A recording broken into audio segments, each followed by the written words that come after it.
Bonjour tout le monde, voilà ma conclusion sur 5 ans, oui, 5 ans de solaire. Donc, les panneaux solaires ont un coût faible, une durée de vie longue. Le coût faible, c'est 80 € pour un panneau de 500 watts aujourd'hui. Durée de vie longue, plus de 30 ans. Amortissement rapide, oui, s'il est couplé à un micro-onduleur. Régulateur solaire, le coût moyen, les 100, 150, 300, 500, tout dépend de la puissance. Durée de vie moyenne, personne ne sait exactement, on va dire entre 10 et 15 ans. L'amortissement, moyen du coup. L'onduleur, onduleur central. Le coût est fort, oui, c'est quand même un gros appareil. La durée de vie, moyenne, entre 10 et 15 ans, on va dire. Et l'amortissement, du coup, moyen aussi. Je parle au niveau de tous les onduleurs, hybrides, normaux, réseau, tout ce que vous voulez. Micro-onduleur, le coût moyen. Ça coûte pas très cher, c'est un appareil qui peut alimenter de 1 voire 4 panneaux. Durée de vie moyen, on ne sait pas trop, 10-15 ans. Amortissement rapide, oui, s'il est couplé à un panneau et branché sur une prise. Ensuite, stockage physique, le coût fort, oui, ça coûte un stockage. La durée de vie moyenne, on ne sait pas, 10-15 ans, pareil pour le reste du matériel. Amortissement du coût moyen, qui est logique. Mais le coût du stockage physique a bien baissé. Aujourd'hui, vous avez 2500 Wh pour environ 400 €. Beaucoup moins qu'auparavant. Même il y a un an, je dirais. Voilà. Alors, pour moi, le plus rapide amortissement, c'est le panneau plus micro-onduleur sur prise. Peu de matériel et aussi le plus simple à installer. Les gens qui n'y connaissent rien, ils ont juste à brancher sur la prise, basta. C'est le plus rapide et c'est plus économique aussi. Ensuite, le plus efficace, panneau plus onduleur plus stockage physique. Permet d'alimenter les charges en continu grâce au stockage. Et puis il peut fonctionner jour et nuit, grâce au stockage toujours. Ensuite, amortissement moins de 5 ans. Panneau plus micro-onduleur surprise. C'est les seuls. Ensuite, si vous avez besoin de plus de capacité, là, il va falloir un onduleur. Et stockage physique, là, ça vous demande un amortissement de 5 à 10 ans. Onduleur ou régulateur. Après, il y a multiples possibilités. C'est pour donner un ordre général. Amortissement de plus de 10 ans. Mauvais calcul du matériel. On a trop acheté de matériel par rapport à ce qu'on peut consommer. Voilà. Et contrainte environnement trop forte. Comme chez moi, beaucoup d'ombrage le matin, l'après-midi. Selon les saisons aussi, ça change. Donc l'environnement peut jouer beaucoup. Et du coup, allonger votre amortissement. Voilà. Et donc, du coup, vous obligez à acheter plus de matériel pour avoir plus de puissance solaire. Donc, l'amortissement s'allonge automatiquement. Mon cas, panneau 9730 watts, crête, plus 14 régulateurs solaires, plus onduleur hybride, plus stockage physique. La capacité panneau importante car ombrage fréquent durant la journée et tout au long de l'année, ce que je viens d'expliquer juste avant. Régulateur solaire important car pas mal d'ombrage, donc tous les panneaux sont en parallèle. Je n'ai que 2 panneaux en série. Mes 2 premiers petits panneaux là, qui sont en série pour faire du 24 volts car c'est des 12 volts.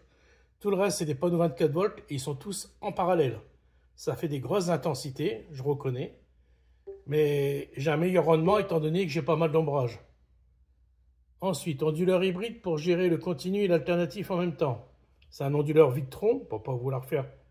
Je ne fais pas de pub pour Victron, mais j'en suis très content de ce matériel. Voilà, donc, et il fait tout. C'est le Multi Plus 2.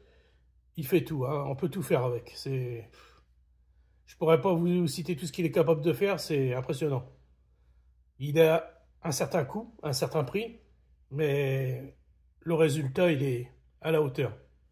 Stockage physique pour appuyer les grosses charges la journée et éviter de tirer sur le réseau. Voilà, donc vous avez 1000 watts solaires, vous tirez une machine à 2000 watts, vous allez tirer sur le réseau si vous êtes sur micro-onduleur ou onduleur réseau. Que sur un onduleur hybride, avec le stockage, vous allez tirer sur le stockage, ce qui manque. Donc 1000 watts de vos panneaux plus 1000 watts du stockage, ce qui vous évite de tirer sur le réseau. Et du coup, vous faites des économies.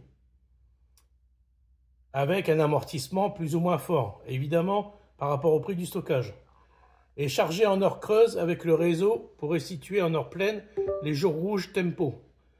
L'hiver, le soleil est faible, donc je charge la nuit de 22h à 6h en heure creuse sur le réseau mes batteries. Ensuite, je restitue en heure pleine la journée.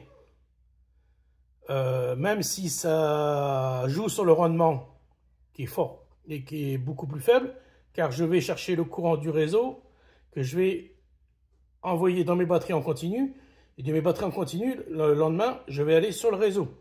Donc 2 fois conversion. Mais on passe de, je ne sais plus, ça doit être 15 centimes en heure creuse à 65 centimes en heure pleine. Donc le compte est bon, hein. Voilà. Et pour ma conclusion, bah oui, le solaire, c'est la vie. Oui, tu fais des économies, mais tu ne te focalises pas sur l'amortissement le plus rapide. C'est ridicule. À mes yeux. Hein. Ma conclusion, je précise bien.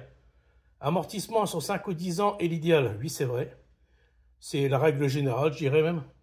3 kW crête de panneau te généreront 3000 kWh par an sur micro-onduleur ou onduleur réseau. Je précise, car ils alimentent en continu du matin au soir, alors que moi, les régulateurs, si la batterie est pleine et s'il n'y a pas de charge derrière, ils n'alimentent plus. Voilà. Pourquoi j'ai choisi des régulateurs plutôt qu'un onduleur ou des micro-onduleurs? Car le rendement est meilleur, tu convertis une seule fois, bah oui, parce que tes panneaux te sortent du continu, le régulateur est en continu et il va dans les batteries en continu. Ensuite, quand tu as une charge à la maison, ton continu, tu le transformes en alternatif grâce à l'onduleur hybride. Une fois que sur un micro-onduleur ou onduleur réseau, ton micro-onduleur ou ton onduleur réseau transforme le continu de ton panneau en alternatif. S'il va aller dans le stockage, il retransforme en continu. De ton stockage, tu retransformes ton continu en alternatif, 3 fois. Donc, voilà. Attention au micro-onduleur, il fonctionne en continu dans un espace réduit sous toit. Sous un toit, ouais, sur un toit. Risque de feu. Quand vous voyez à la télé des problèmes de feu sur les toits, c'est mon avis, hein. Je pense que je dois voir bon. C'est à cause des micro-onduleurs qui fonctionnent en continu. Ces micro-onduleurs-là, ils chauffent. Le panneau chauffe. L'espace entre le panneau et votre toit est faible, donc très peu d'aération. À force de chauffer, le micro-onduleur chauffe encore plus et finit par prendre feu. Mais bon, c'est des cas... Il y en a de temps en temps, mais c'est pas tout le monde qui a ça. Heureusement. Voilà, ma conclusion est faite. Je vous souhaite à tous une bonne journée et à bientôt